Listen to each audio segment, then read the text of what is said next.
Assalamu alaikum, hurmatlı mekendештерим. Айтыңыздар маарек болсун. Ушул кадрlar кечеги акыркы ифтардын отчету деп айтсак болот. Көрүп тургандай 350 үй бүлөгө иншалла Кудайым буйруп жетти.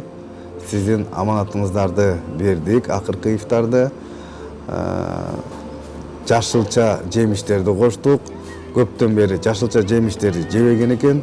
Таптык иншалла эттерди коштук. Эт менен биринчи жолу тамак болгондуктан жаш балдар ушунчалык кубанып, эт менен бүгүн тамак болот экен деп чуркап баратканын көрүп атасыздар. Аябай ушу кубанып чуркап баратканы бул жаңылык болду алар үчүн.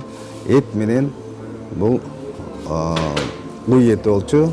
Уй этинен кече жашылча жемиштерди кошуп, тамак жасап, акыркы ифтарды иншалла кубануу менен өткөрүп бердик. Сиздерге ушундай видео отчет болуп жатат. Бир туугандар токтобойбуз орозодон кийин дагы. Ар дайым биз иштейбиз иншалла. Бирок эртең эң кызыктуу бир отчет болот. Себеби дегенде бүгүнкү күндүкү, айт күндөгү жаш балдардын кубангандарын көрсөңүздөр болот. Иншалла Кудайым буйруса, элхамдулилlah эртең тасмасын көрсөк болот. Ассаламу алейкум.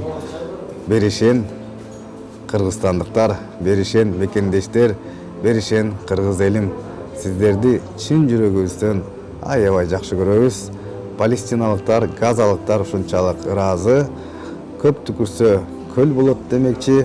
Баарыбыз акыретке сооп иштеп кылабыз. Аллах Таала сөзсүз кайтарып берет деп биз чын жүрөгүбүздөн ишенебиз.